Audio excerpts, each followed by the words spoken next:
meus amigos, minhas amigas, bom dia.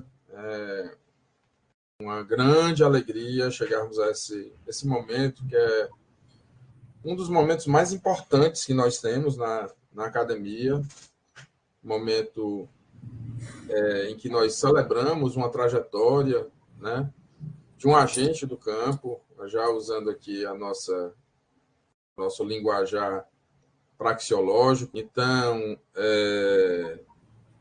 a trajetória do Fábio, né, é um momento também de celebração dessa trajetória, em que ele se debruçou sobre um tema muitíssimo relevante e faz parte aí de um conjunto de trabalhos que nós temos desenvolvido no Laboratório de Epistemologia da Música para compreender melhor o campo em que nós mesmos atuamos, né? Nós somos os agentes desse campo e nós precisamos olhar para esse campo para compreender a maneira de funcionar, a gramática relacional, os lugares, os espaços em que atuamos, as estratégias, as formas de legitimação, enfim. Então, faz parte desse conjunto de trabalhos e ele vem, então, trazendo esse tema, o pessoal do CAISBA, trajetória de formação de uma geração de artistas intelectuais das décadas de 80 e 90. Então, é um momento importante também para a educação musical no Ceará, para o laboratório especificamente, para a linha Educação, Currículo e Ensino, para o eixo Ensino de Música e para o campo de pesquisa em educação musical, que temos desenvolvido, então, esse conjunto de trabalhos. Quero agradecer à banca, que eu costumo dizer que esse trabalho raramente será lido com tanta atenção como foi lido agora para a defesa, para a qualificação anteriormente e agora para a defesa, né? Um olhar atento, um olhar interessado em qualificar mesmo, em contribuir para o nosso campo. E estamos aqui com duas pessoas extremamente experientes e que vêm dando essa contribuição há muito tempo, o professor José Albio Moreira de Sales, que é um construtor desse campo de pesquisa em arte, de reflexões nessa área, e particularmente vem dando uma contribuição muito especial para o nosso eixo ensino de música aqui no programa de pós-graduação em educação. Inclusive foi da minha banca, né? Então, você vê aí, como eu já não sou tão novinho, já tem uma trajetória de contribuições muitíssimo relevante. Então, muitíssimo grato, estou frente aos meus mestres, aos meus professores. Professor Luiz Botelho Albuquerque, como eu costumo dizer, o orientador dos orientadores, né? Então, muito grato ao nosso decano, a toda a nossa reverência, e agradecimento mais uma vez por sua generosidade, disposição, disponibilidade de nos ajudar nesse trabalho, nessa trajetória. Então, Fábio, o nosso ritual você já conhece, você vai ter aí, queria eu, né, que fosse uns 40 minutos, mas pela quantidade de slide que eu vi, eu acho que vai ser praticamente impossível ser 40 minutos, mas peço para você não ultrapassar tanto aí, porque a banca já leu o trabalho, mas também compreendemos que é também um momento de celebração aqui da sua trajetória e da feitura mesmo do trabalho, tá? Então, você vai apresentar o seu trabalho, em seguida, a banca irá arguí-lo, professor Albio, professor Luiz Botelho, e depois vamos fazer aquela reunião secreta, né? Criar aquele suspense para você sentir mais forte o trac, que é aquele friozinho na barriga, que eu falo em francês aqui só para dar mais status. Tá bom? Então, agradecer aí as pessoas que estão na sala, agradecer o Assis, professor Assis, que disponibilizou esse link que está gravando aqui essa sessão de defesa, a Ismênia, ao Pedro Leite, e E bem, vamos começar. A palavra é sua. Eu acredito que o professor já falou tudo aí, né, na questão de agradecer a banca e agradecer o Assis também, que está dando esse auxílio para a gente. E vamos começar, né? O nosso tema é o pessoal do CAISBA, a trajetória de formação de uma geração de artistas intelectuais das décadas de 1980 e 1990. As palavras-chave são trajetória, formação, hábitos e artistas. Eu sou Fábio Costa, a linha Educação, Currículo e Ensino, LESSE, o eixo Ensino de Música, e o meu orientador, professor Dr. Pedro Rogério. O objeto de estudo são as trajetórias de formação dos integrantes de uma geração de artistas intelectuais das décadas de 1980 e 1990 que participaram do disco do pessoal do CAISBA, compositores e intérpretes do Ceará de 1995. O que direcionou o pesquisador ao objeto de estudo, né?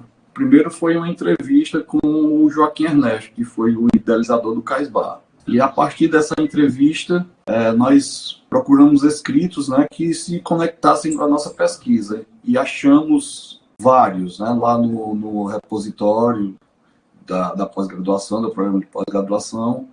Mas, especificamente, a leitura desses 3 escritos, que são de pesquisadores que estudaram hábitos de músico, que a gente descobriu que se conectavam à nossa pesquisa. Primeiro foi a pesquisa do professor Pedro, né, que é o nosso orientador aqui, que falou do pessoal do Ceará. Depois foi a pesquisa de Soares, que é a Ládia Quintela, falou sobre o NUSIC. E depois a pesquisa do Silvio Mauro, que estudou o hábitos musical dos músicos da noite. E o quarto fator foi o capital social angariado pelo pesquisador ao longo da sua carreira, né, que se concentrou em duas coisas importantes, que foi a atuação como músico, né, e a atuação como professor de músico. A atuação como músico, eu segui, né, através de uma banda e comecei a enveredar pela cena da noite, adquirir repertório, conhecer pessoas influentes, até que cheguei na cena da música da noite de Fortaleza e conheci o CAISBA. E, consequentemente, o disco do pessoal do CAISBA. E como professor de música foi um contato com a professora Isaíra Silvino, que aí eu comecei a entrar no cenário da educação e conheci várias pessoas, inclusive pessoas que fizeram parte do disco do pessoal do CAISBA. Por que é relevante estudar essa geração? O CAISBA, o Estoril, né, o bairro Restaurante Coração Materno, todos esses espaços, eles foram campos de transformações e efervescência cultural e troca de experiências informais. O disco do pessoal do CAISBA, ele marcou a inserção de diversos novos artistas no mercado fonográfico, na época que ele foi gravado. Vários deles foram a sua primeira gravação e, assim, ressaltando que alguns foi a única gravação, no caso do Didi Nascimento, né, que ele não está na pesquisa, mas foi o único disco que ele gravou, o único registro de gravação dele que nós temos, porque ele faleceu logo depois. E assim, não existiam estudos sobre as trajetórias de formação desses agentes. A gente investigou vários trabalhos científicos, eles falavam do CAISBA, mas não falavam especificamente dessa geração de artistas. E achamos importante para os estudos da linha Educação, Currículo e Ensino compreender como ocorreram os processos formativos desses agentes, quais as disposições que os direcionaram a ser opção e como chegar às posições ocupadas por ele no atual cenário musical. Nós vamos ouvir uma música agora de Joaquim Ernesto e Newton Fortaleza, inclusive eu estou aí participando, aí eu fiz uma montagem. Essa música, Lê do Engano, é parceria com o poeta Newton Fortaleza, em memória, que fez parte do CD 10 anos do pessoal do CAISBA, novos compositores e intérpretes cearenses.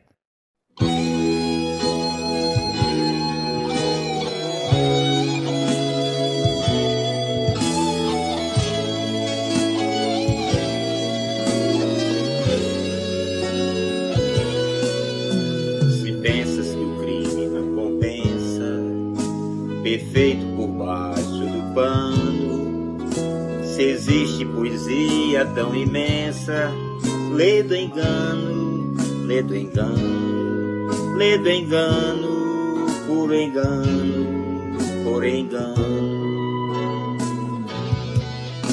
Se pensas viver todo ano, por crimes de todo o nosso dia, Se pensas manter a fantasia, lê do engano, lê do engano, lê do engano, por engano, por engano. Não me cansa o prazer de fazer reviver o teu corpo meio morto, depois me mandar. Mas amarás muito mais, sempre mais. Sou mundano, é insano ter que me apaixonar.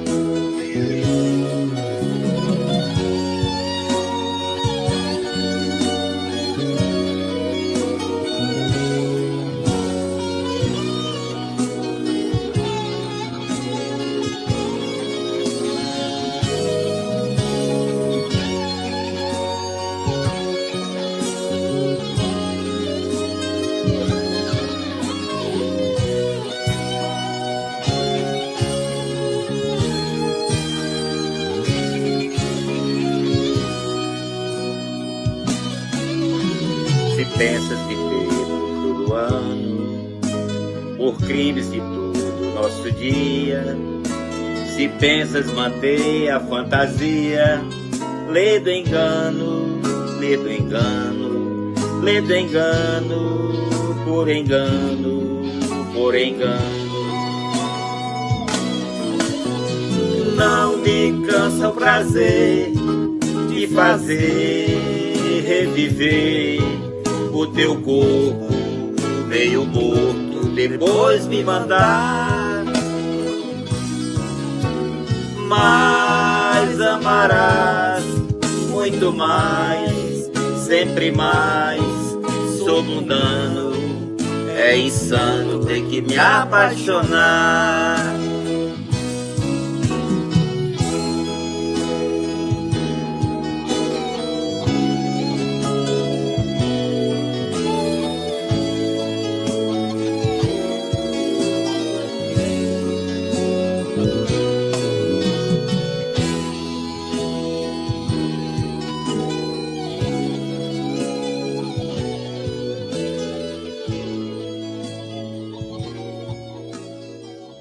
Então, os objetivos aqui. O objetivo geral é analisar essas trajetórias dessa geração de artistas, né, que gravaram o disco do pessoal do Casbah.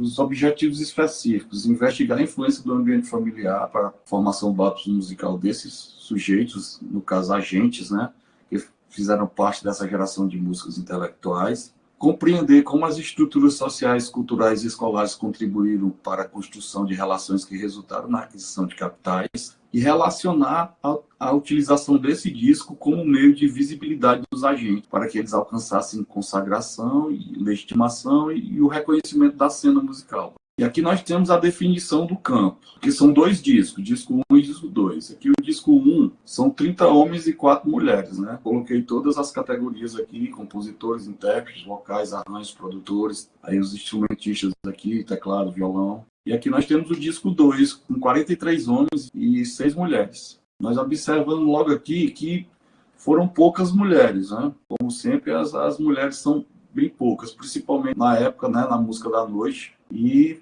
a escolha dos agentes, nós focamos nos intérpretes, né? E o principal critério de escolha foi a viabilidade de comunicação com esses agentes. Então, aqui, depois de idas e vindas, né, e reuniões com o orientador, nós decidimos a questão dos sujeitos, que foram Serrão de Castro, do disco 1, né? Serrão de Castro, Érico Baima, Joaquim Ernesto, Isaac Cândido e Aparecida Silvino. E do disco 2, Paulo Façanha, Moacir Bedê e Humberto Pinho.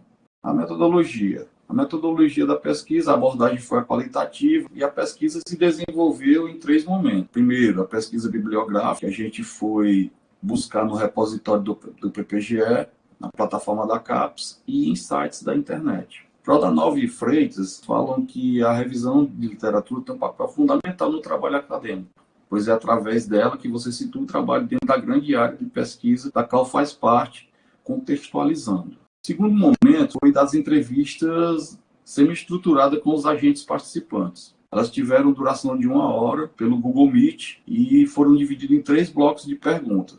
O primeiro tratava da influência do ambiente familiar para a formação do hábito dos sujeitos. O segundo, da contribuição dos ambientes escolar e social para o hábito musical dos agentes. E o terceiro bloco seria a relação do ambiente do Casbah e do disco para a consolidação das carreiras dos artistas, do seu reconhecimento na cena musical. É exatamente para responder o geral e os 3 objetivos específicos e as perguntas norteadoras.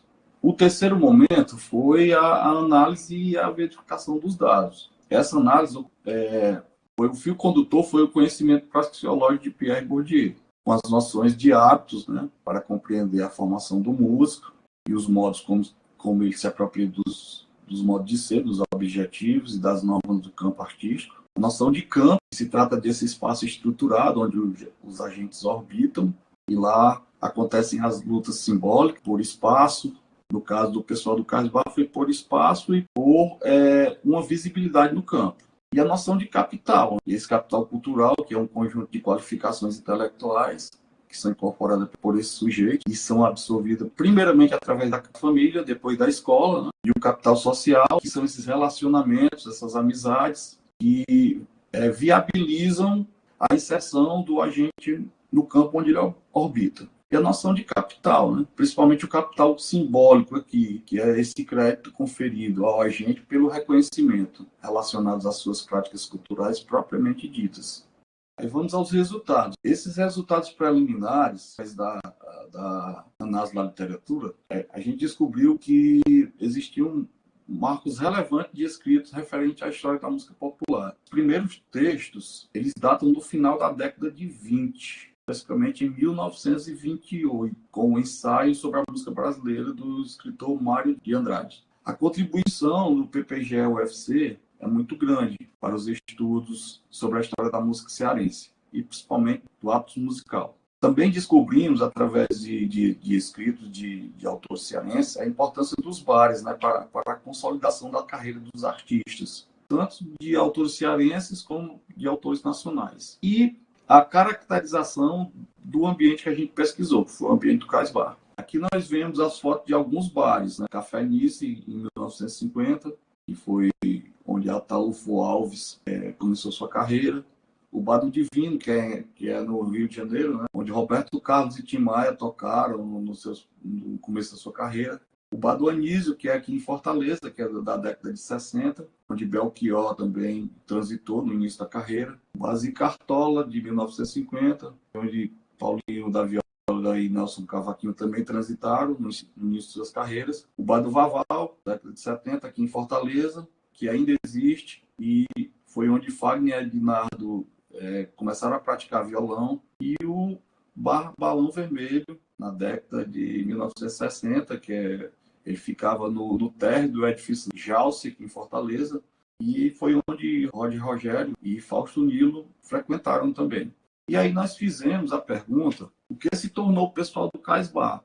Porque o pessoal do Ceará, nós sabíamos que foi um movimento, né? Um movimento musical. E aí os próprios agentes responderam a pergunta. Eles falam que se trata de um coletivo, né? O Érico Baiman, ele fala que a gente cantava isoladamente sem que um projeto conjunto pudesse nascer, e sequer reforçar a atenção devida às condições da profissão. Mas o Casbah, ele fez esse trabalho, né? Mostrar o que poderia ser feito, e foi feito, que foi o disco, né? Os 2 discos. Aí o Paulo Facenda também ele define como uma espécie de coletivo, né? De música que se juntou. Mas também ele fala que lá no Casbah tinha uma espécie de movimento, pois tinha muitas pessoas que pensavam, né? E já tinha uma coisa de esquerda por lá, né? E aí a gente começa aqui a responder o primeiro objetivo, né? O primeiro objetivo que é investigar a influência do ambiente familiar na formação do hábito musical dessa geração de músicos intelectuais. Bourdieu aqui vai falar que a formação do hábito acontece durante a socialização dos agentes. Está sendo dividido em 3 fases: a familiar, a escolar e a aproximação com os pares. E aqui nós temos as origens, né? Eu cataloguei aqui nesta tabela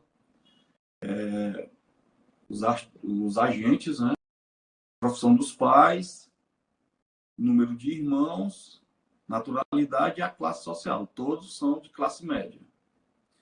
E aqui, essas marcadas em asteriscos são os pais que casaram 2 vezes.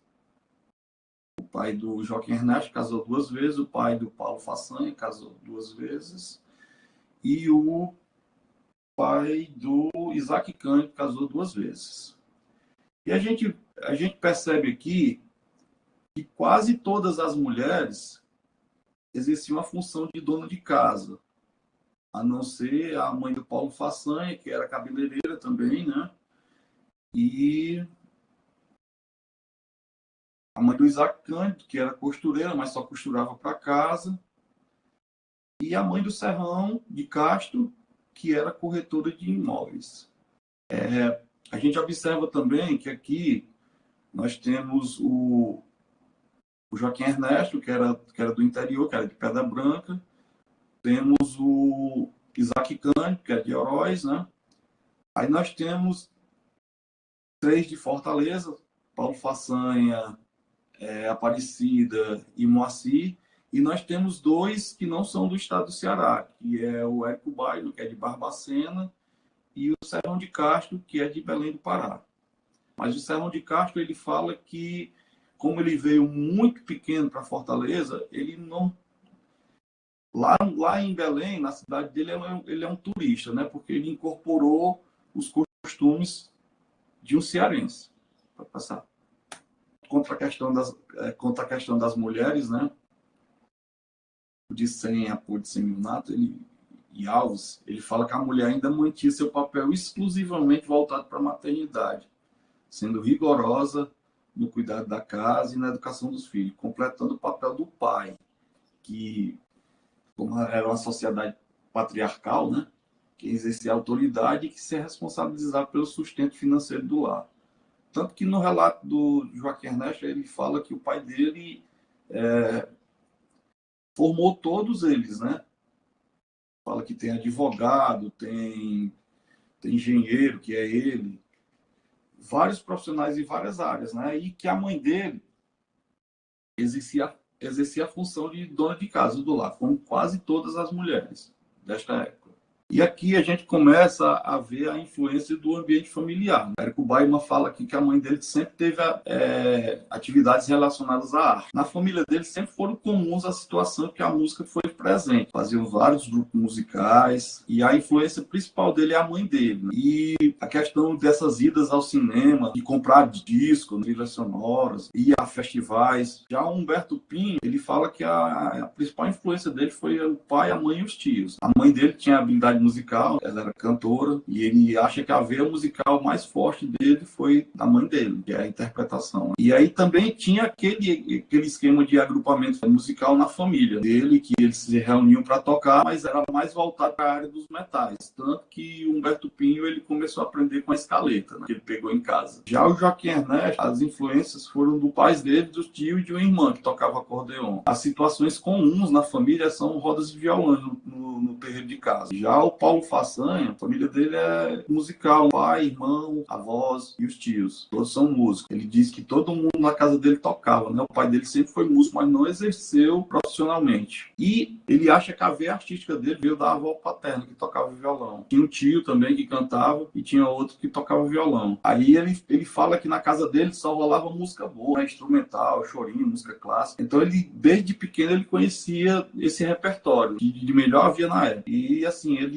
diz que já vem da família isso, o gosto musical dele. E também tinha agrupamentos familiares, né? O pai dele reunia a turma do chorinho na casa dele. Bourdieu fala que, na realidade, cada família transmite a seus filhos, mais por vias indiretas que diretas, um certo capital cultural, um certo ethos de sistema, de valores implícitos e profundamente interiorizados. E que esse capital cultural ele é um ter que se tornou ser, uma propriedade que se fez corpo e tornou-se parte integrante dessa pessoa. Aí as influências aqui de Aparecida Silvino, pai, mãe e irmãos, né? E as situações favorecedoras, aquisições de livros, idas ao teatro. Também era comum os agrupamentos que combinavam música. Inclusive, lá na casa dela sempre tinha alguém tocando piano, ou violão, ou cantando. E nesses encontros, eles faziam coral, eles abriam vozes. Né? Tanto que a Isaíra Silvinho, que é a irmã dela, era maestrina, já faleceu, era maestrina. E ela também é regente coral. Eu acredito que muito disso veio da família, dessas experiências. E tinha um rádio também, a questão da escuta musical. Né? Ela falou que ouvia todos os grandes clássicos da MPB neste rádio, que tocava, que não calava lá na casa dela. E a principal influência aqui é a irmã, né? Que foi a inspiração dela durante toda a vida.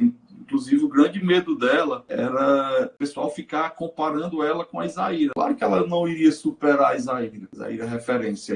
E ela tinha esse medo de ser comparada. Já o Isaac Cândido aqui, a influência dele foi os pais, os irmãos e um primo. As situações favorecedoras. Né? O pai dele tinha o hábito de tocar violão para os filhos. E o pai também colocava disco para eles ouvirem. É comum, né? A escuta musical aqui nos agentes até aqui apresentados, a escuta musical, agrupamento e essa influência da família. Já o Isaac, ele se distingue dos outros por conta do parentesco com o Fagner, porque ele fala que através do parentesco com o Fagner, que a família dele começou a aceitar ele como músico. Começou a achar que ser artista era aquela coisa maravilhosa também, que podia ser tão maravilhoso quanto ser advogado, engenheiro. E principalmente esse parentesco com o Fagner mandava muitos discos para a mãe dele e através desses discos que o Fagner mandava, ele ouviu os vários clássicos da MPB, né? Os cantores, compositores. Bourdieu fala que dessa maneira, que a compra de um livro, de um disco, aí dá um concerto ou uma aula de música, ele pode trazer uma série de outros benefícios no futuro. No caso do Isaac, foi a influência dos discos que o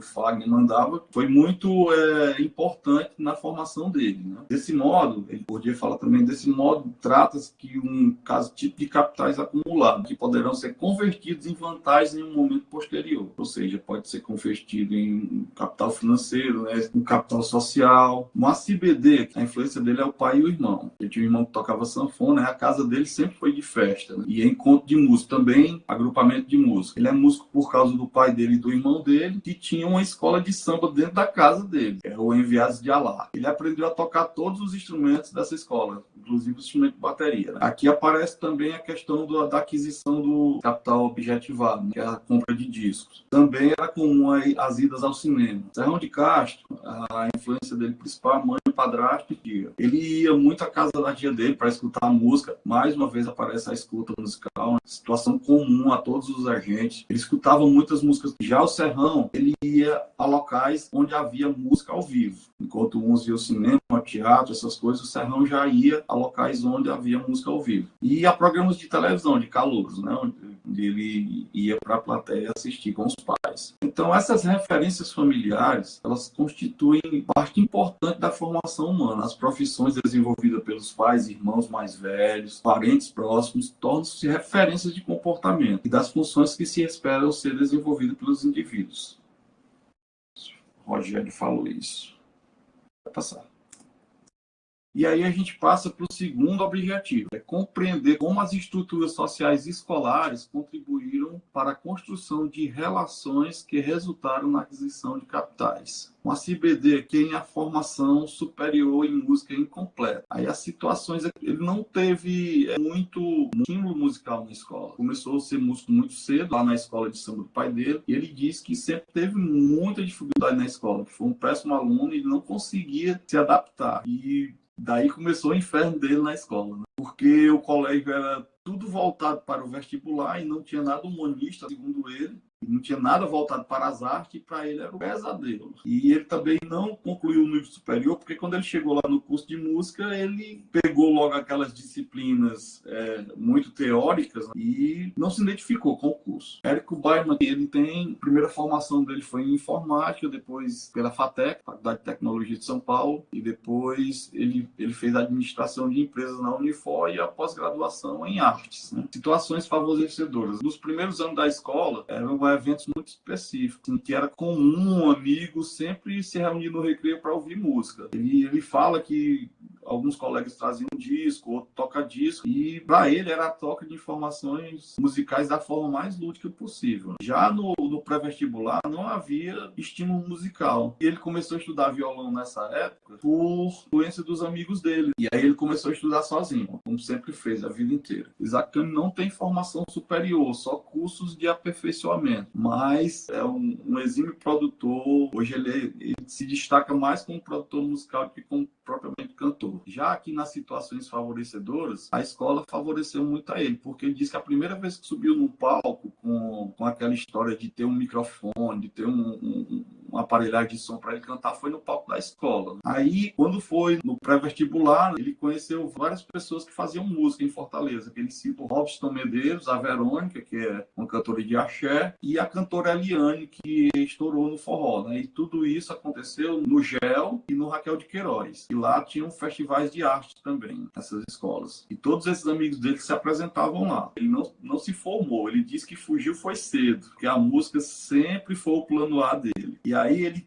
enfatiza que a parte da produção tirou muito tempo dele, porque enquanto ele produzia, ele acabava deixando a própria carreira um pouco de lado. E agora nós vamos ouvir uma música do Humberto Pinho, Quase Manhã, que também faz parte do disco do pessoal do Cais Bar. Quase Manhã.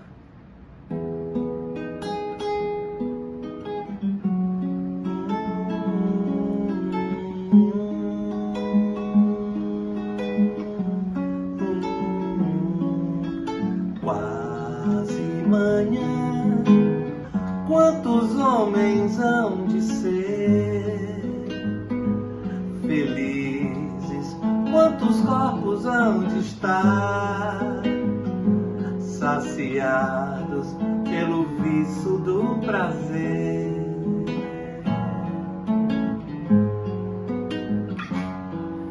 Quase manhã, quais as culpas que vou ter? Que promessas vão durar ao brilho trágico da lúcida manhã? Quase manhã, e os olhos vis da madrugada, que tudo assiste, nada fala, cumplicia bem calada com a orgia dos cristãos. Quase manhã, tem uma noite bem comprida, o fim da festa principia, os sentimentos de amanhã.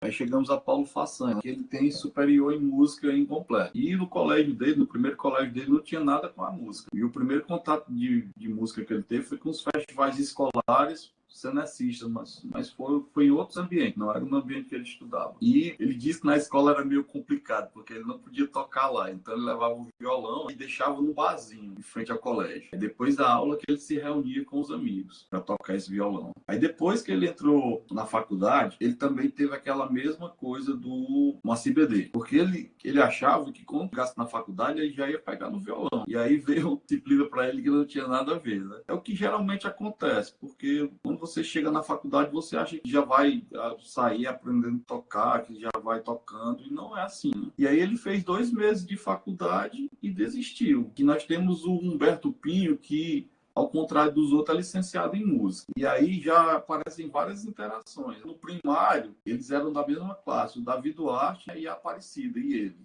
Davi Duarte também, ele aparece no disco do pessoal do Cais Bar como back vocal. E aí no ensino médio ele participou de festivais também e foi onde ele compôs a primeira música. E foi lá no Colégio Cearense, no ensino médio, que ele conheceu o Serrão de Castro, que também é outra gente que a gente está estudando a trajetória dele. E aí ele também tinha um amigo que ele conversava muito sobre música. E aí em 84 ele entrou para o curso de música da UES e a partir do momento que ele entrou nesse curso de música que ele começou realmente a conhecer o universo da música de Fortaleza, que é exatamente esse contato com esses pares, na terceira fase, onde acontece a incorporação do hábito musical. E lá ele conheceu o Amaro Pena, que também está no disco pessoal do Cais Bar, conheceu o Pingo de Fortaleza, Maestro Poti, que também é um dos intérpretes do disco, mas ele não está aqui nessa relação de agentes por nós estudados, o Pantico Rocha, que é um percussionista, o Cristiano Pinho, que é o guitarrista que tocou naquela música lá que eu interpretei com o Joaquim Ernesto,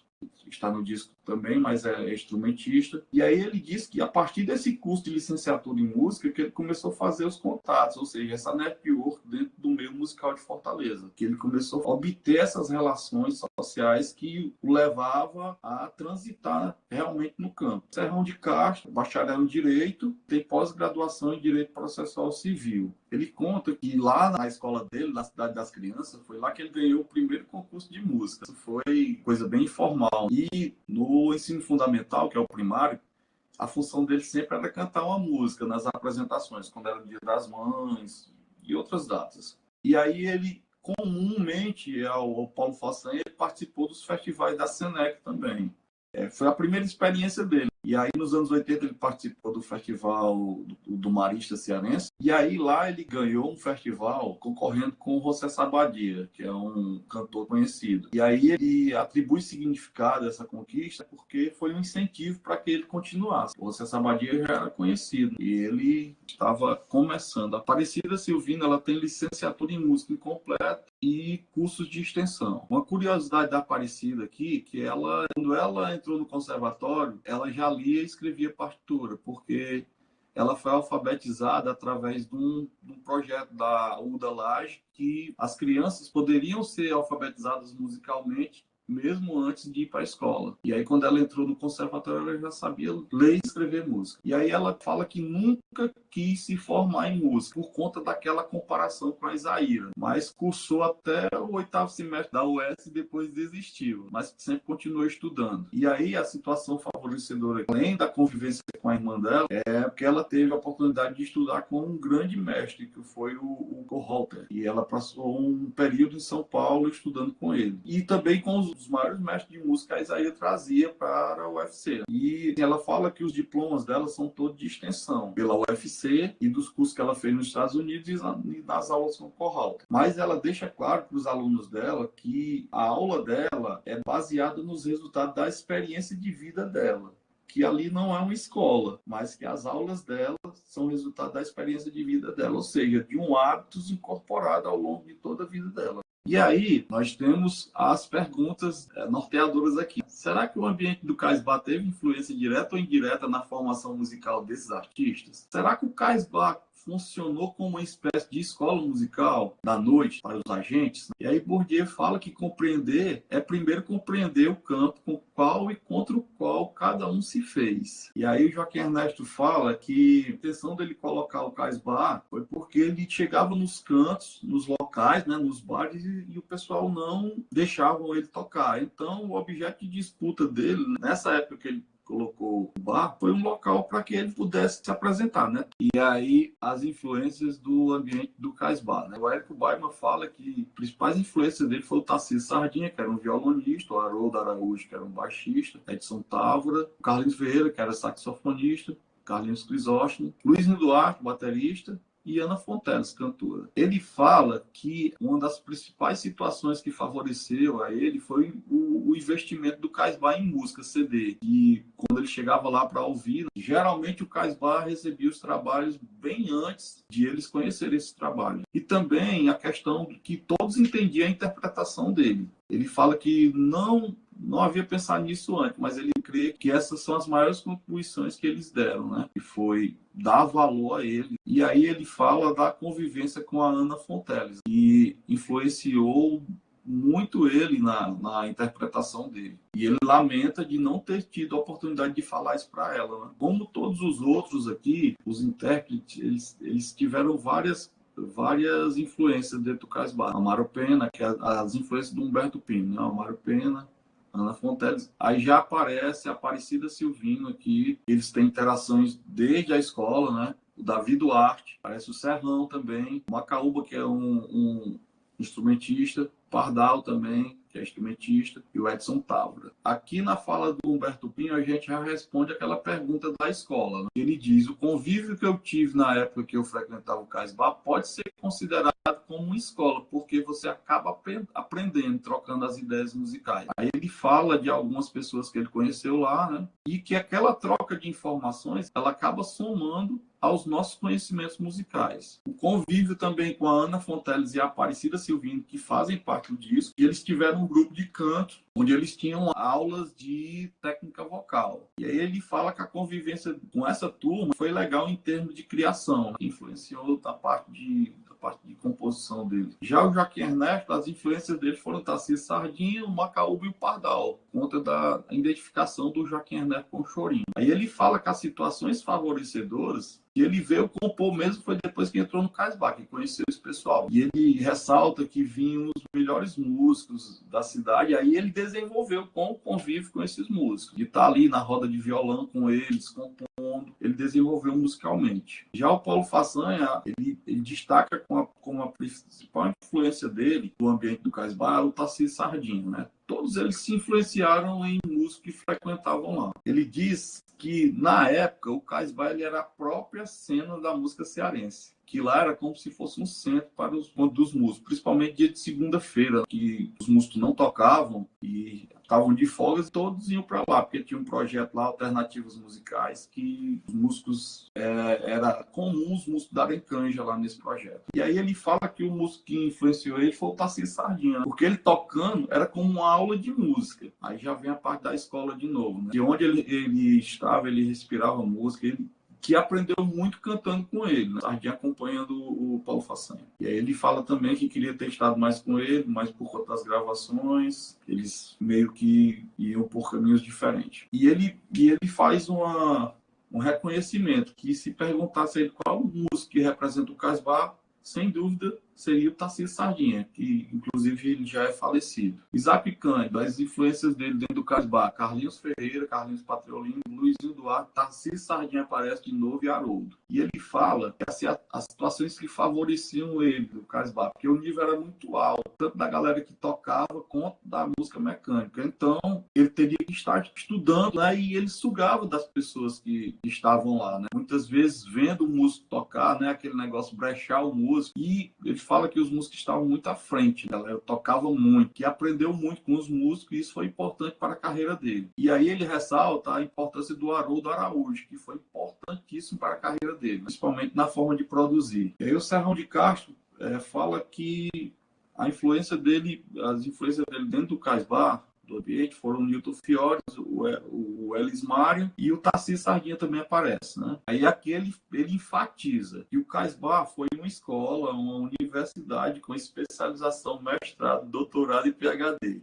E a convivência com esses frequentadores, com o repertório musical, com os colegas que fizeram parte dessa grade curricular informal, né? É que ele deixa bem claro que o Cais Bar foi uma escola para ele, e que a convivência com esses colegas, que, entre aspas, foram as autoridades pedagógicas que o direcionaram no seu aprendizado musical. E aí ele fala assim que não houve um músico específico, né? Que o aprendizado dele veio de diversas fontes. E o maior aprendizado veio do projeto Alternativas Musicais, que ocorria na segunda-feira, como eu falei. E dentro desse projeto, o Serrão tocava tipo 1h30, aí começava a chamar os músicos para dar canja, né?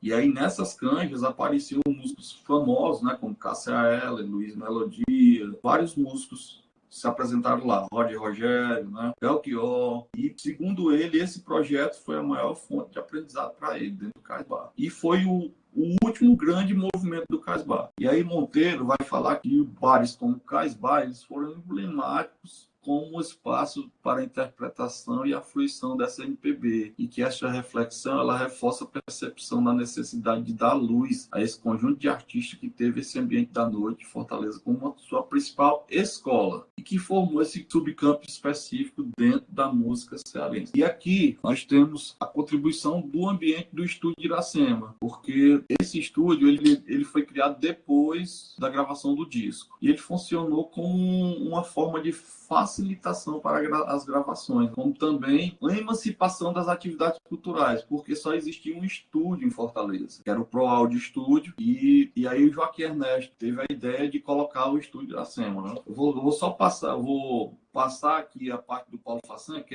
é importante. Ele diz que o Joaquim Ernesto ele dava oportunidade para todo mundo que tinha talento, mas também não era para qualquer um. Então, Bourdieu fala que a admissão no campo ele requer a posse de diferentes formas de capital, né? Do cacife. Então, a posição relativa na estrutura é determinada pelo volume e pela qualidade de capital que a gente detém. Aqui Tavares fala, né, de pensar o estúdio de gravação como um espaço informal de educação musical. Aí as instâncias de consagração. Aqui é comum a todos eles a apresentação no Cais Bar, no Pontal de Iracema e no Compasso, que eram 3 bares do Joaquim Ernesto. E também muito comum a questão de vários bares que eles se apresentavam. Por eles transitarem nesses locais, né, eles terem hábitos semelhantes, eles transitavam em locais semelhantes. A Aparecida coloca que ela foi convidada para tocar numa casa mais chique, que pagava bem. Então, essa possibilidade de tocar nessas casas chiques é pela posição de um determinado agente no campo social,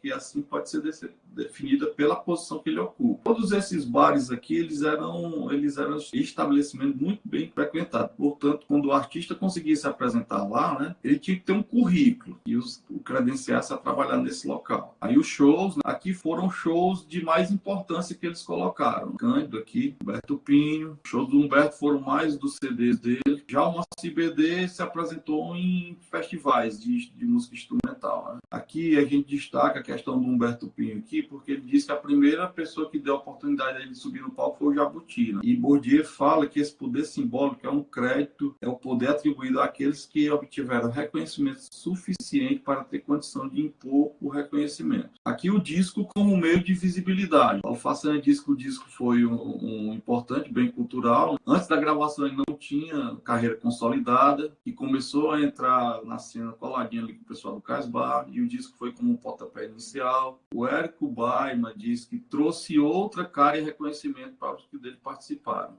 Aí, assim, ele trouxe reconhecimento público, por isso que ele está nos dicionários Cravo Albin, dicionário OAIS de música, e a partir desse disco ele orbitou por outros espaços, né? E aqui tem uma citação do Egídio Leitão, que é um jornalista, reconhecendo o Érico Baia. Eu não vou ler ela aqui por conta que o tempo já está se exaurindo. Aqui também o Isaac Cândido trata do CD. A grandeza dele é o primeiro LP feito a partir de um bar. Esse disco foi um marco para a música cearense e extremamente importante para a carreira dele. Apesar dele ter recebido críticas pela canção dele, mas até hoje os músicos, ela tinha uma harmonia muito sofisticada, até hoje os músicos encaram ela com respeito. Márcio BD, depois do disco, teve uma carreira na Europa e foi convidado para fazer parte do cast no site de hospedagem de música. Humberto Pinho ele desenvolveu outra profissão depois da gravação do disco, experiência de estúdio dele, ele começou a figurar como produtor de estúdio. E aqui tem um reconhecimento da Leni Andrade, reconhecendo o talento do Isaac Cândido. Leni Andrade é uma cantora reconhecida nacionalmente. Aí aqui as instâncias de consagração do Joaquim Ernesto foram os festivais. Érico Baima aqui foi festival, mas de música instrumental. Aparecida Silvino, festivais de música também. Aqui tem as colocações dos anos. Serrão de Castro, também festivais. Quase todos eles foram festivais, né? E aqui é a discografia. E aqui são só os discos solos, porque todos eles tiveram participações em discos de outras pessoas. Discografia do Joaquim Ernesto. Joaquim Ernesto é mais como compositor. Aparecida Silvino já tinha disco gravado antes do disco do Cais Bar. E aqui nós vamos ouvir uma música do Isaac Cândido, Transformismo. Quais foram os pecados da Praça do Carmo, da Major Facundo, da Pedro Pereira, da cidade inteira? Quais foram os pecados da Praça do Carmo, da Major Facundo, da Pedro Pereira, da cidade inteira? Quisera eu me redimir de todos os pecados.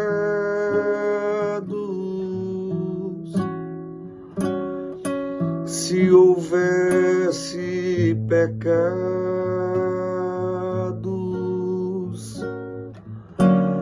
pecados não há como iludir aos deuses, porque não há deuses pra gente iludir. Do sexo quase impossível, as portas do inatingível, o sexo das unhas grandes,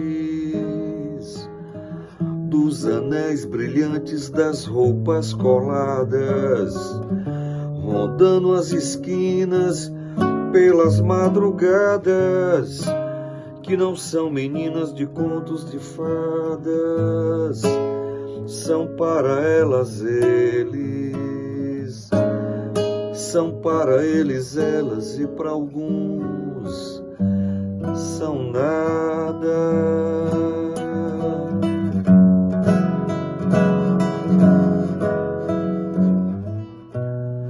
Sexo não tem marido, não tem namorada, não tem remissão. Sexo não tem partido, nem hora marcada.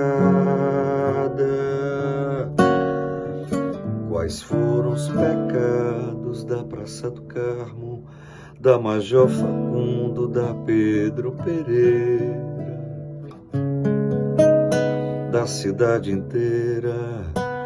Quais foram os pecados da Praça do Carmo, da Major Facundo, da Pedro Pereira, da cidade inteira? Bem, gente, tem anos que eu não canto essa música aí. Transformismo, Isaac Cândido e Marcos Dias. Primeira gravação nossa, disco do Caisbar. 10 anos de Caisbar. É isso aí, aquele abraço, hein? Então, aqui está o aporte teórico, né? E aí já passa a palavra para a banca. Estou ansioso para ouvir a banca. Grato, Fábio, pela sua apresentação, pelo seu esforço, pelo seu esforço, pela sua dedicação para nos trazer esse trabalho. Então, vamos agora passar a palavra para o professor Álbio, que, como sempre, é uma grande alegria, uma grande honra recebê-lo. Professor Álbio, que vem dando contribuições importantes para esse grupo de pesquisa aqui, para o Laboratório de Epistemologia da Música, para a linha Educação, Currículo e Ensino. Professor Álbio, muito grato mais uma vez. Bom dia a Pedro, orientador, agradeço aí o convite, a Fábio, e bom dia, Botelho, é um prazer mais uma vez reencontrá-lo online aqui, né? Então, vamos lá. Como a gente já participou da qualificação, e na qualificação eu solicitei algumas mudanças e elas foram atendidas. Então, eu pouco tenho a acrescentar neste momento, mas vamos lá. Eu acho que uma das coisas que ficou muito boa foi o ajuste do título, né? Porque no início a gente tinha sugerido uma mudança e agora eu acho que esse título, pelo menos para mim, ele está satisfatório. Pessoal do Ceará, pessoal do Caisbar, né, tem a trajetória de formação do ápice musical de uma geração de artistas intelectuais das décadas de 1980 e 1990. Eu acho que está bem exato, eu gosto de título assim, bem exato. E aí, retomando o que eu já falei na qualificação, eu destaco aqui a reflexão sobre o campo, né? Que é um trabalho que é feito por alguém de dentro do campo, e isso faz com que ele desvele bastante aspectos do campo que a gente tem curiosidade de saber Então, essa reflexão é bem interessante, no sentido de ser um agente que está refletindo e que tem esses dados. Eu acho que, às vezes, é como eu sempre digo, conhecer muito de perto é sempre meu bem e meu mal. Acaba tendo um envolvimento que, às vezes, na apresentação, você tem dificuldade de sintetizar algumas coisas assim, porque está tão dentro que essas dificuldades aparecem. Mas isso não é um problema, né? Isso também é um dado interessante para posteriores falas sobre o assunto, que tem mais espaço. Até tem uma sugestão lá no final. Destaquei também aqui que foi bem estruturada a justificativa, né? Porque o trabalho surge exatamente de lacunas de outros trabalhos, isso é importante, você ter essa metodologia e ter esse cuidado com as fontes quando vai problematizar algo novo dentro de um campo que já está em estudo. Acho que isso é interessante e foi bem trabalhado. As referências teórico-conceituais, não temos o que dizer, porque já realmente atendem, porque seguiram aquilo que vem sendo estudado pelo campo, né? E aquilo que vem, na realidade, alicerçando o campo como referencial teórico, né? Então, acho que atenderam. O que eu gostei, assim, que continuo destacando, principalmente da pesquisa, é o fato de ter se utilizado de um disco como documento, que eu gosto muito dessa coisa que lá o Jacques Lebeau chama de monumento como documento na história, porque a gente sempre pensa em documento histórico como texto. E aí é interessante você pegar outros documentos, né, tornar documento outros objetos, outras coisas, outros fatos, né, outras formas. Eu achei isso muito interessante. E o disco aí, na realidade, também, para mim, ele segue mais ou menos uma coisa que a gente trabalha também em história, que é o chamado paradigma indiciário, né?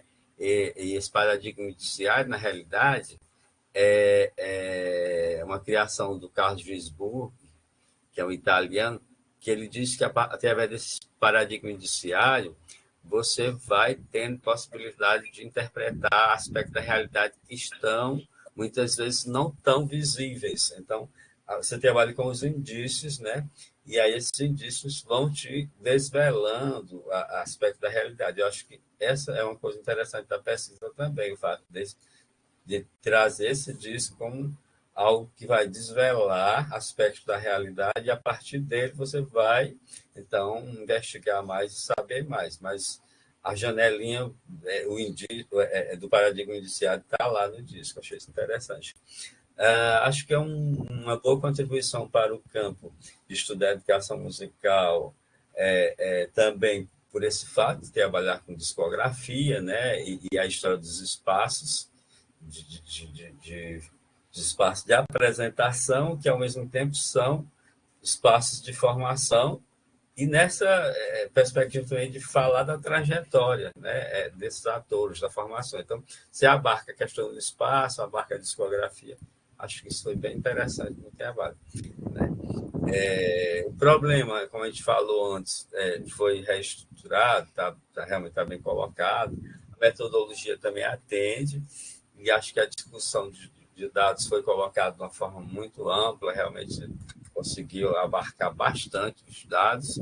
Talvez o que seja mais complicado é quando for fazer o artigo, vai ter que sintetizar bem os dados, e esses dados têm elementos que são comuns e os que não são. Talvez a grande dificuldade seja eleger aí quais são os dados mais comuns e os não comuns, para quando for fazer o artigo, você sintetizar isso melhor. A gente está entendendo aqui é um trabalho de mestrado e que não dá para ser tão sintético no trabalho de mestrado, afinal de contas, você está numa fase inicial do pesquisador, ainda não é um doutorado, que você já está se formando um pesquisador independente, no sentido de propor novas pesquisas e de dirigir pesquisas, né? Então, eu acho que merece ser discutido apenas. Eu senti que você ilustrou muito bem o trabalho, com muitas fotografias e publicações de fotos de terceiros, e aí eu gostaria apenas de dizer a você para ter o cuidado de ver realmente o que está dentro da norma, que eu não considero que nada esteja fora da norma, mas talvez assim, as autorizações para essa publicação para te evitar problemas futuros, embora, como seja um trabalho acadêmico, seja mais difícil de alguém te cobrar por ter publicado coisas não autorizadas ou se arrepender da publicação. E se você tiver uma autorização, mesmo que você peça isso online, você se resguarda, né? E a outra sugestão que eu tenho é que, em relação ao trabalho, nos aspectos conclusivos, eu senti falta de um parágrafo de fechamento, assim, mais, digamos assim, mais síntese da resposta à pergunta. Porque foi cobrado de você a pergunta na qualificação e você, de fato, agora traz a pergunta de uma maneira bem explícita e interessante. Mas quando você faz as considerações finais, as conclusões, podemos dizer assim, você retoma muitas coisas, retoma, e não fecha direitinho assim, a resposta à pergunta que você faz aí oralmente. Assim. Mas é interessante ter um parágrafo nesse sentido, e esse parágrafo deve vir o mais no final possível dessas retomadas que você faz, que tem feito lá nas conclusões, que eu prefiro até que a conclusão seja bem mais sintética, às vezes uma página, uns parágrafos, essa é tão interessante. E até facilita quando for fazer o artigo. Mas eu acho que ainda cabe escrever esse parágrafo, é uma cobrança simples, eu digo que seu orientador, de sintetizar de fato isso, porque foi feito uma provocação para você naquele momento, era assim, uma frase síntese, qual seria a sua pergunta e tal, e você conseguiu responder depois, está aqui. Então, agora, talvez, assim, a cobrança seja sintetizar isso para quando for fazer o artigo, você já ter a conclusão mais enxuta, porque do tamanho que está essa conclusão aí, para você fazer um artigo, você tem que sintetizar muito ainda dela, e não precisa ir tantas vezes para chegar nesse aspecto conclusivo, né? Deixa eu ver aqui. Então, assim, eu achei que assim, eu tinha cobrado antes a sua pergunta, eu acho que agora ela ficou bem clara, e o que eu estou cobrando agora é que nas considerações finais tenha uma espécie de portanto, lá no final, assim, a resposta ao questionamento inicial, a pergunta inicial, né, poderia ser respondida assim, um parágrafo. Aí. E a outra sugestão que eu tenho que eu acho que você está com um material muito amplo, poderia fazer um documentário com esse material, né? E talvez agregar mais alguma coisa a esse material que seja mais da linguagem audiovisual, porque talvez isso te facilite essa coisa que você sente que você está muito preocupado de documentar esses aspectos desta formação musical que aconteceu nesse espaço cultural que foi, né, o BAE, que não é muito comum, e dessa geração, mostrando uma geração toda que tem aí essa trajetória atrelada a esse disco e a essa vivência nesse bar, e esse bar como lugar de formação. Então, isso realmente é algo que é curioso, principalmente porque você traz aí os depoimentos de alguns que não conseguiram ficar muito tempo nos espaços formativos mais, digamos assim, institucionalizado enquanto escolas, assim, né?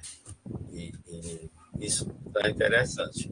Mas, no mais, eu não vou adiantar aqui meu veredito final, mas os aspectos que foram colocados na qualificação foram cumpridos, e aí considero que até aqui o seu desempenho está satisfatório.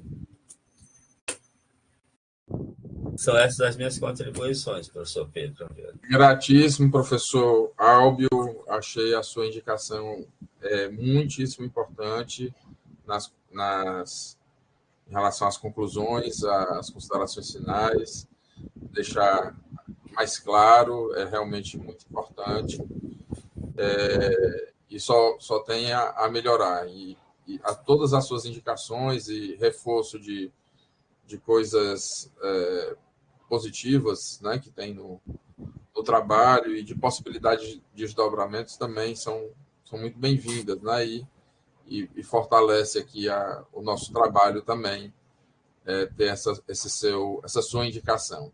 Fábio, gostaria de falar alguma coisa? Gostaria, professor.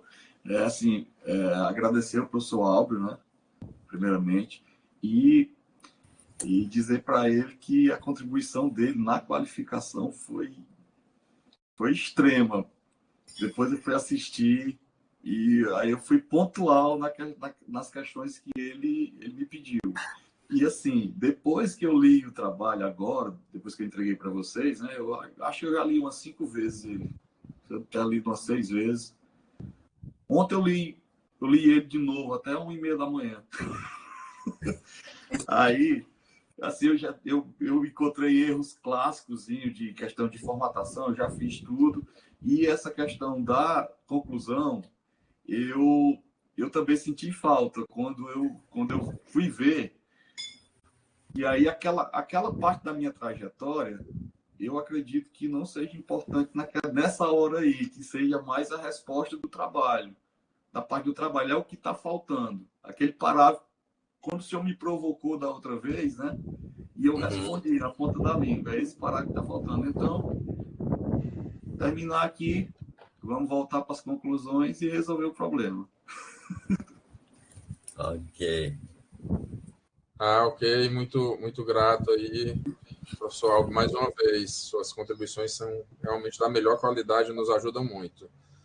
Orientador dos orientadores, professor Luiz Botelho Albuquerque, é sempre uma alegria estarmos juntos nesse trabalho. A palavra é sua. Bom dia a todos. Uma alegria encontrá-los aqui novamente.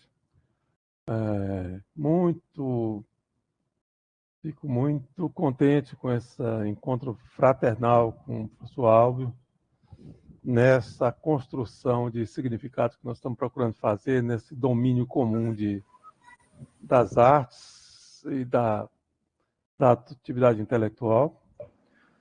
Quer dizer que concordo com grande parte das observações que ele fez, começando pelo final, que acho que nós estamos tendo ganhos significativos, e eu concordo muito com você, Alpo, nesse sentido de como é que uma teoria tem se mostrado eficaz e poderosa no sentido de esclarecer aquilo que ela se propunha. E, de certa maneira, esses trabalhos estarem avançando a partir de... nós não estamos mais fazendo uma praxeologia como Bourdieu pensou nos anos 80 e 90, mas essa coisa está sendo retrabalhada, reinventada e com ganhos significativos, não é? Então, a gente está vendo nesses trabalhos, e talvez esse do Fábio seja assim, canônico nesse sentido, dos ganhos, da compreensão melhor, da incorporação da metodologia, da familiaridade com essa incorporação, e como a metodologia vai mesmo sugerindo, vai fazendo avançar a reflexão e o poder explicativo da teoria.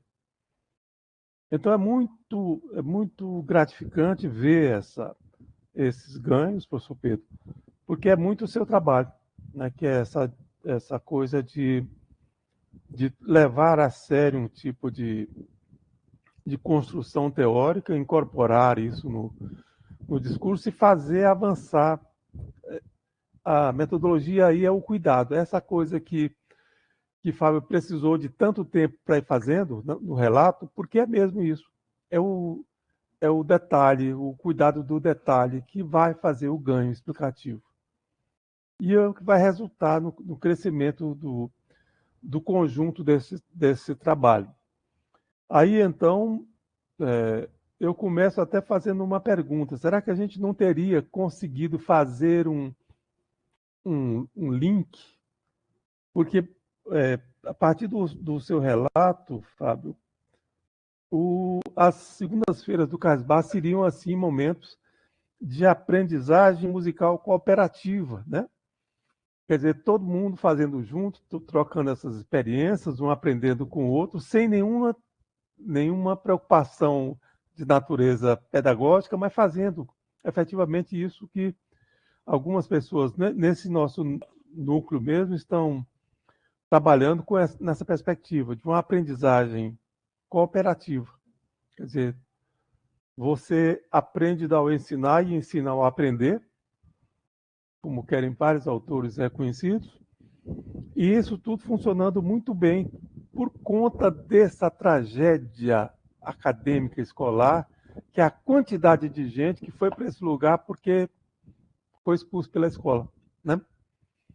Imagine se a escola tivesse sabido seduzir essas inteligências, né? Eu não quero nem pensar onde é que a gente estaria, mas é algo para a escola pensar, para a escola ler esses trabalhos e chamar para si a sua responsabilidade. O que nós, como professores, educadores, estamos fazendo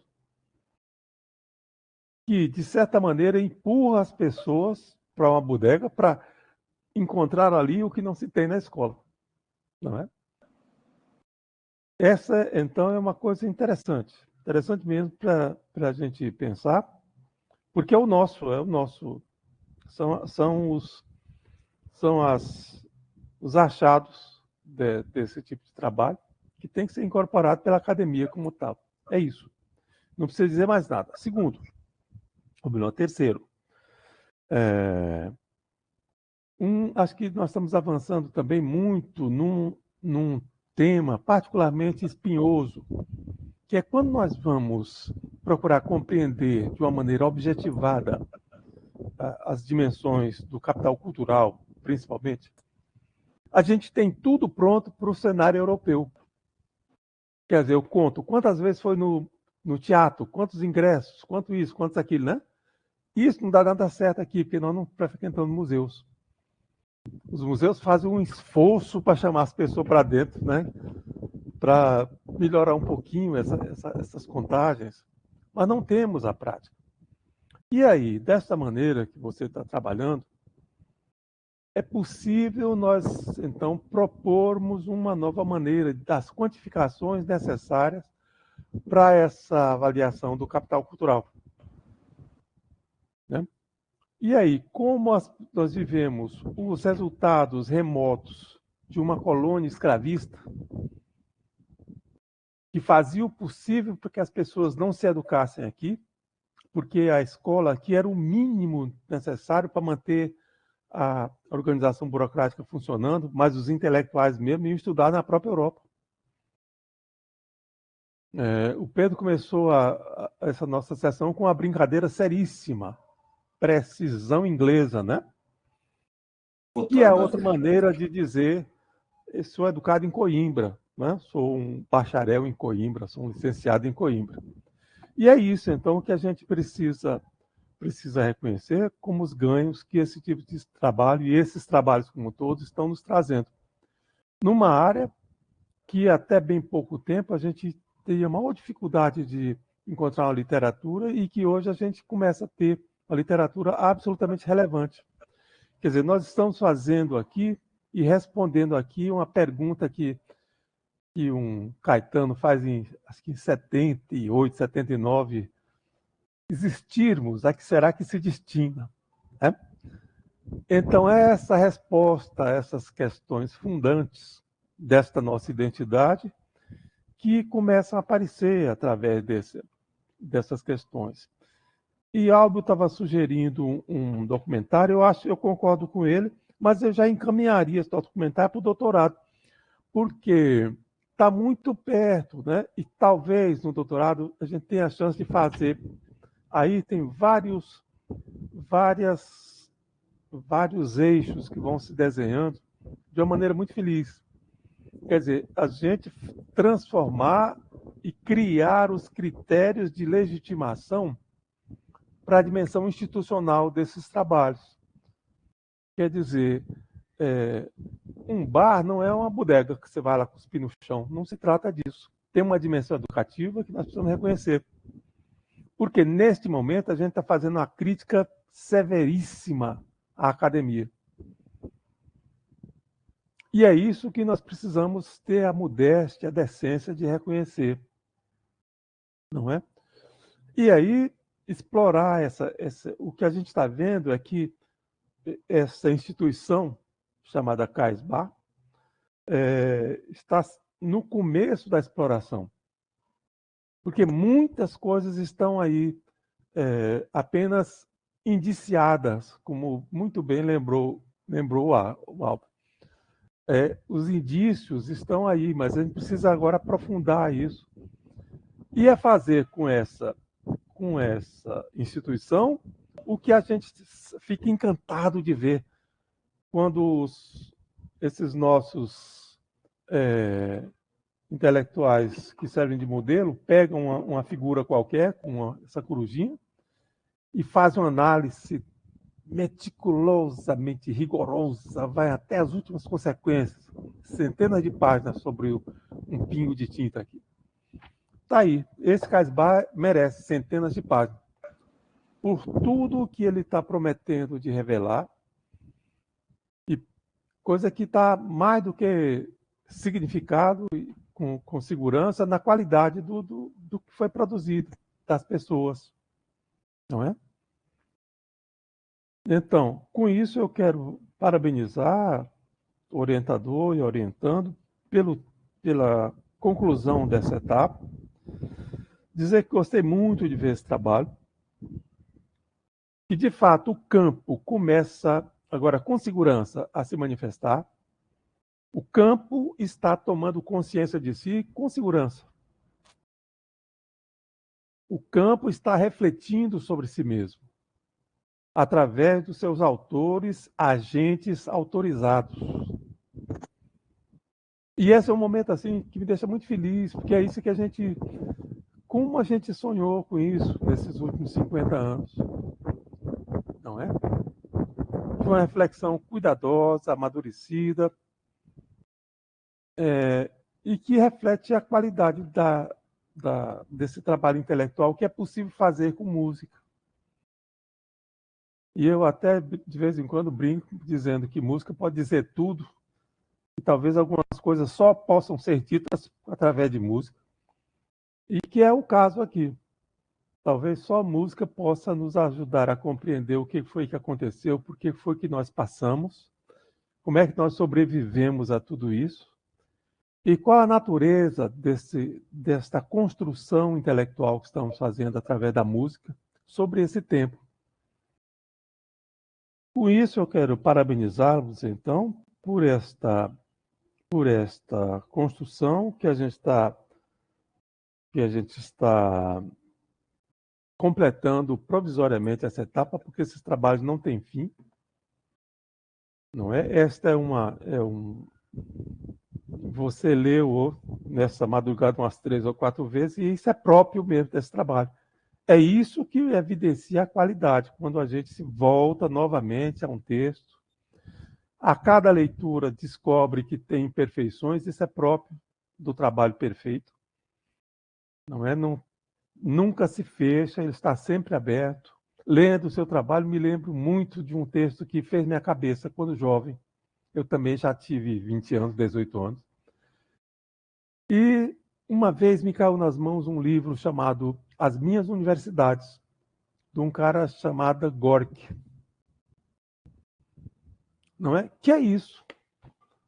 Ele nunca foi numa universidade formal, mas ele andou a pé pedindo esmola nas ruas e transformou esse ato dessas viagens, dessas perambulações, dessa coisa que o levou para a cadeia muitas vezes por vagabundagem. E veja, é uma dessas análises que terceiros, que ninguém mais se lembra quem foi, que parece muito com quem foi o juiz que condenou Mandela, né? Gorky, Mandela, são essas pessoas que fizeram a coisa que era importante fazer nesse tempo. Como você agora está fazendo dessa reflexão, que generosamente dá o crédito a essas pessoas extraordinárias, que num determinado momento da vida, da nossa vida cultural, foram a própria expressão dessa cultura. E é isso, então, a coisa importante, respondendo aí uma vez a Caetano, do que é o sentido disso que nós fazemos na academia. A academia tem sentido quando permite esse tipo de resultado. Que é isso, dar voz a um campo que merece dizer, porque ele é profundamente significativo para as nossas vidas. Grato pelo convite, parabéns pelo trabalho, e vamos em frente, porque você foi contaminado por este fazer, este pensar, essa paixão. Tomara que você nunca sare desta contaminação. Um grande abraço, obrigado, professor Pedro, gratíssimo pela sua companhia, professor Álvaro. Eu que agradeço. Professor Botelho, é sempre uma honra ouvi-lo. Acabamos de ter aqui mais uma belíssima aula sobre nós mesmos, né? Sobre o que nós estamos fazendo, a partir do que estamos fazendo, e sobre como melhor enxergar e que encaminhamentos podemos dar a esse nosso campo de pesquisa, esse nosso trabalho, enfim. Né? Não vou conseguir sintetizar, inclusive, a fala dele nesse momento, porque é realmente uma aula da melhor qualidade. Então, grato mais uma vez. Fábio, você quer falar algo? Professor Botelho, primeiramente, agradecer por eu ter o privilégio de tê-lo na minha banca. E, segundo, por tudo que o senhor me ensinou nas suas aulas. Eu mesmo não estando mais na disciplina, eu estava lá na aula, porque toda aula é um aprendizado, toda aula é uma coisa diferente, uma metáfora, uma coisinha. E eu me lembro dos calos, né? Daqueles calos que quando eu percebi que estava nas minhas mãos aqui, a incorporação do Atlas nas minhas mãos. Aquele tempo que foi quando abriu mesmo a minha mente para isto. E assim, eu não vou sarar, não.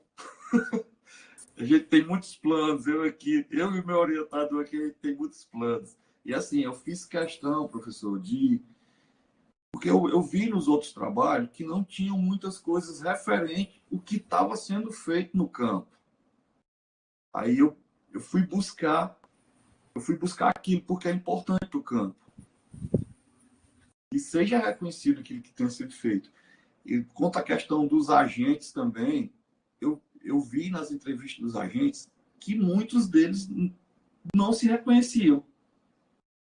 E eu falava, não, é a sua trajetória, é importante. Não, isso aqui não é importante. É importante, sim. Para mim, tudo é importante.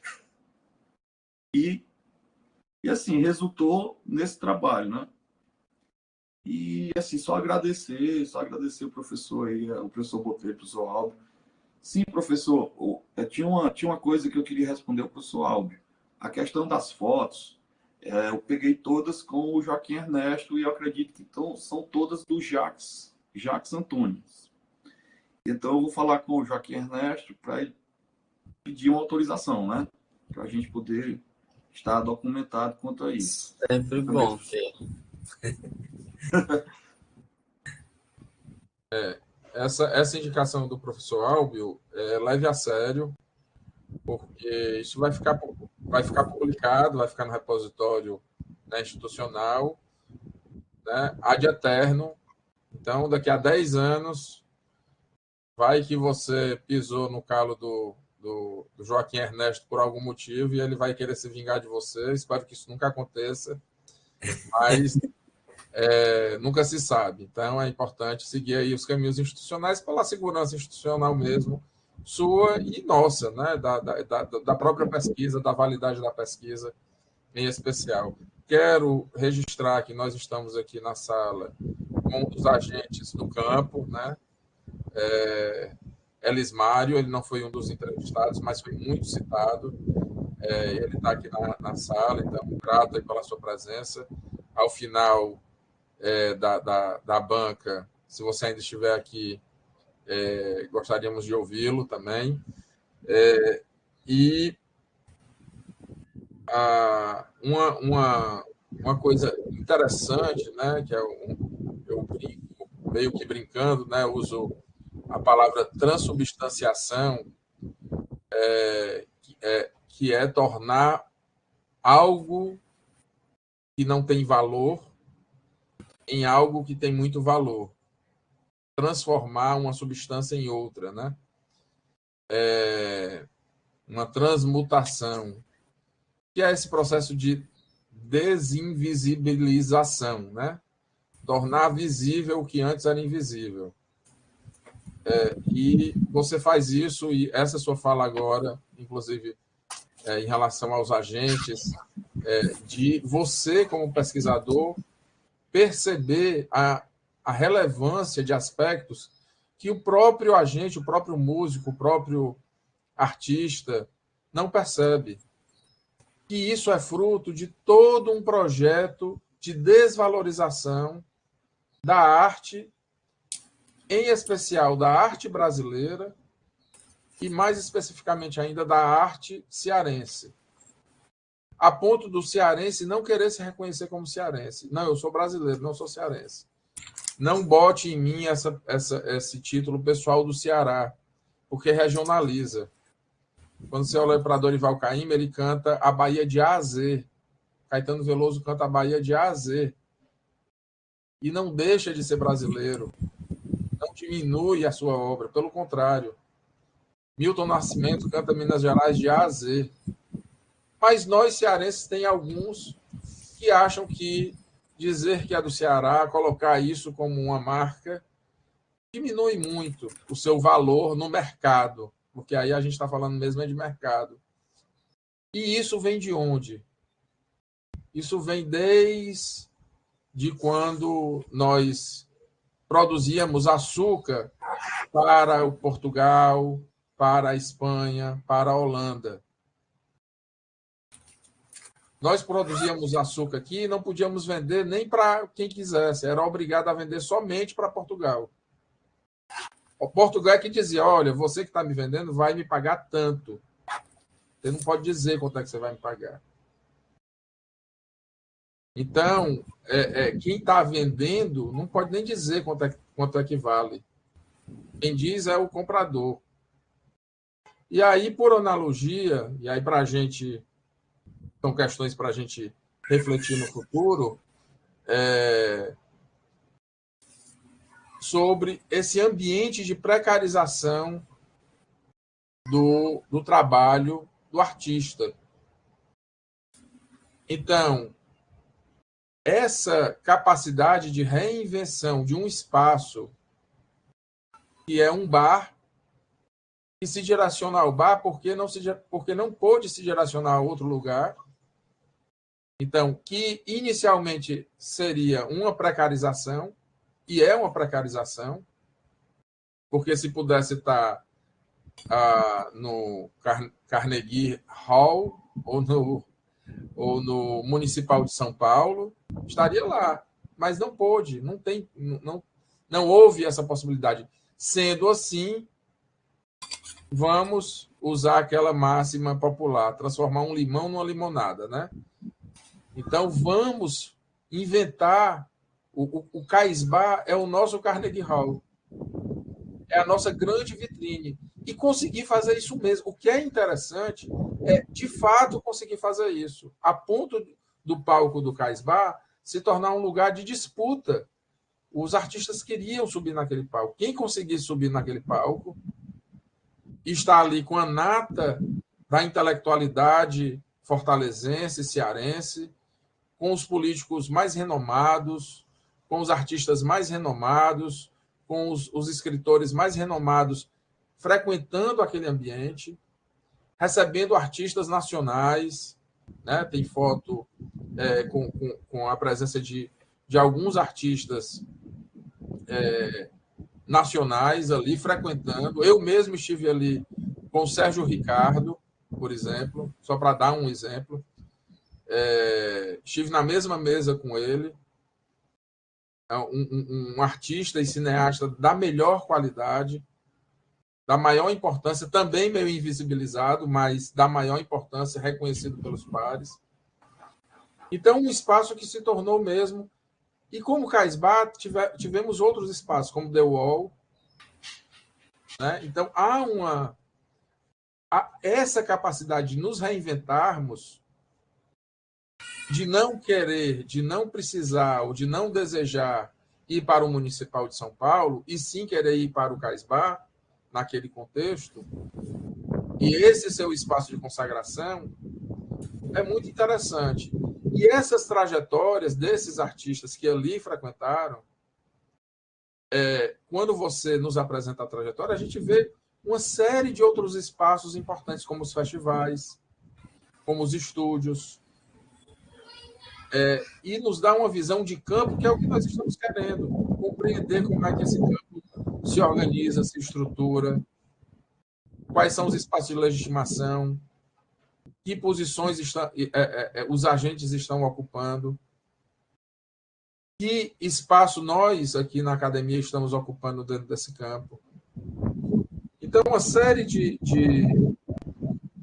achados muitíssimo importantes para a gente e levar a sério isso que o professor Botelho falou em relação a fazer o que pesquisadores das artes visuais olha para um pingo de tinta e escreve centenas de páginas sobre aquela pincelada, aquele pingo de tinta, olhar de todas, valorizar, porque isso é estratégia de valorização também. Também. Levar a sério mesmo isso. E um disco como esse, coletivo, tem dezenas e dezenas de possibilidades. Convido aos integrantes do Laboratório de Epistemologia da Música e quem mais quiser a assistir, depois eu vou disponibilizar o link nos nossos grupos, a uma palestra no MASP, de uma professora chamada Mônica Veloso, que ela detalha a presença da Noêmia Mourão no modernismo. Então, uma mulher pouquíssimo conhecida, pelo menos para os leigos, né? E eu, na área das artes visuais, talvez para o Álbio eu esteja chovendo no molhado, né? Assim, ele certamente conhece muito bem, mas pouquíssimo conhecido do grande público. E ela, na palestra dela, ela faz isso que o professor Botelho fala. Ela vai em todas as nuances da obra da Noêmia Mourão. Todas as nuances. E tem dezenas e dezenas de nuances no seu trabalho. A começar pelo número de mulheres que tem nos 2 discos, por exemplo. Mas não é só isso. Tem a parte dos instrumentistas. Você entrevistou os intérpretes, cantores. Aí, claro que nós já conversamos sobre isso, eu estou apenas registrando aqui. Tem também os instrumentistas. Tem o choro, especificamente. O macaúba. Tem muitas... tem a própria arte visual, o painel, o primeiro grande painel da música cearense que nós tivemos, né? Do Valber, né? Salvo melhor memória. Valber Benevides, aquele painel que se tornou um símbolo na música cearense. Inclusive, está lá no Instituto Belchior, onde ela estudou. Sabe de tudo, rapaz. O governo comprou. Que bom, né? Que bom, porque se torna público. E aí você vê uma coisa que começou num bar, uma coisa privada, que ganha um status que vai para um ambiente de uma instituição pública para que todos tenham acesso. Isso é um dos indícios, para usar a palavra aqui já pronunciada, um dos indícios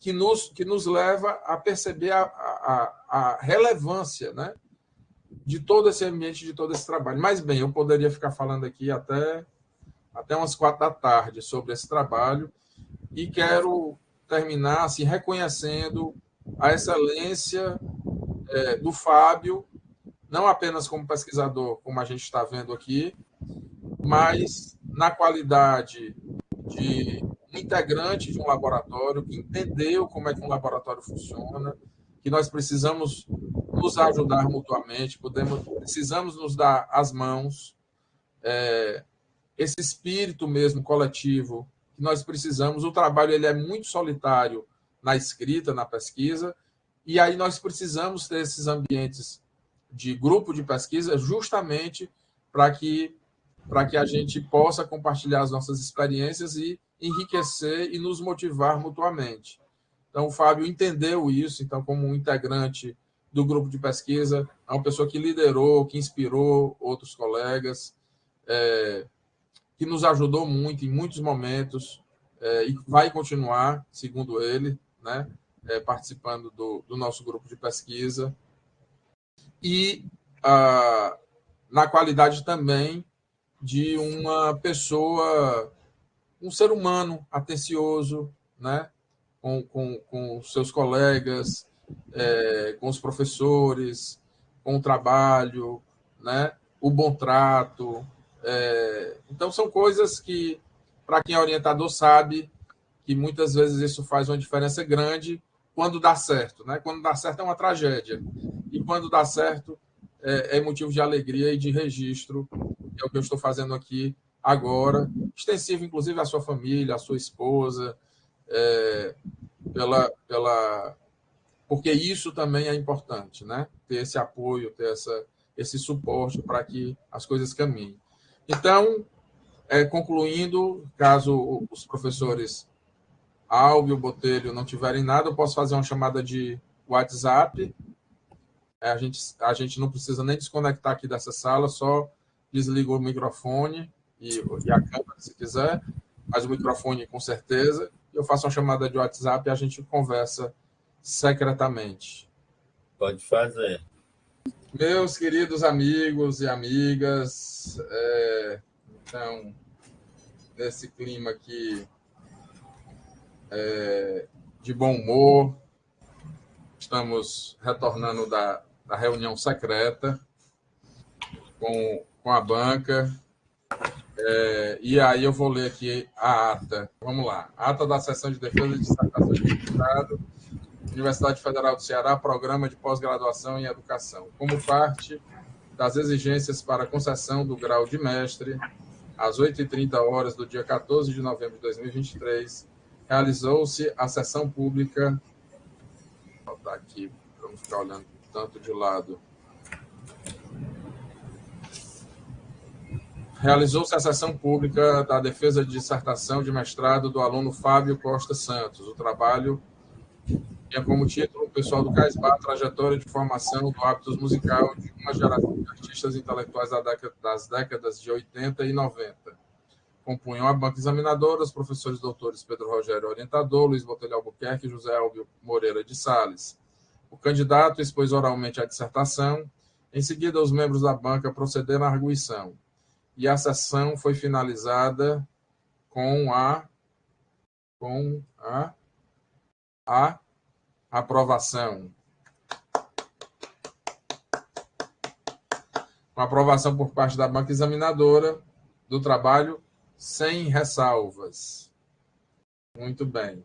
Foi lavrada a presente ata, que é abaixo assinada pelos membros da referida banca. Então, aí você vai ter aí o trabalho de colher as assinaturas do professor Botelho e do professor Álvio. A gente pode fazer aquela mágica de receber a imagem da assinatura, se for o caso, e colocar no documento. Se não for o caso, aí você se dirige e marca com o professor Álvio para ele assinar, e para depois você colocar as nossas assinaturas, tá bom? Elismário, parabéns, meu caro amigo, e é muito bom chegarmos a esse momento tão importante. Sem muitas delongas, que o professor Aldo já tem um compromisso daqui a pouco. A palavra é sua, em seguida, Elismário. Bom, a palavra é gratidão, né? Assim, quando a gente conclui, porque não termina, né? Quando a gente conclui essa etapa, é como se a gente estivesse mandando o filho para o mundo. E, assim, é só gratidão a vocês, ao meu orientador, que foi meu orientador numa especialização, e um dia na especialização eu fiz uma promessa a ele que eu vinha para o mestrado. Isso foi em 2006, por ali, não foi não? 2006. Foi em 2006. 2006. E, Ele graças está a Deus, precisando de o Canidé várias vezes para pagar a promessa, né? Pois é. Demorou. Quanto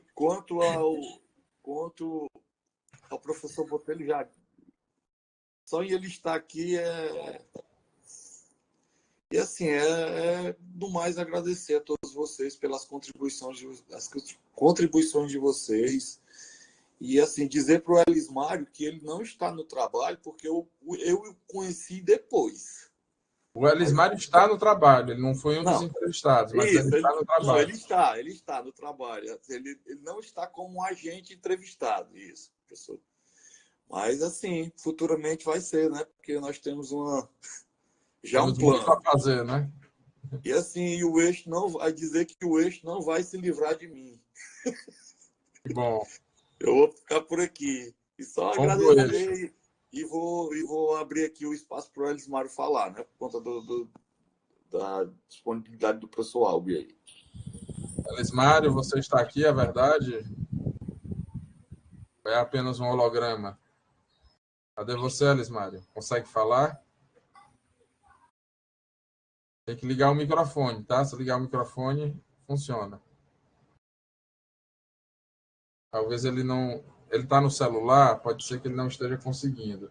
É porque não é muito fácil, não. Eu tive que ajustar aqui. Eu nunca tinha usado esse o meu começou a dar problema aqui. Por isso que eu estou nessa posição aqui, que ele começou a dar problema. Aí ele tá aqui. Como falar? Não vejo um microfone.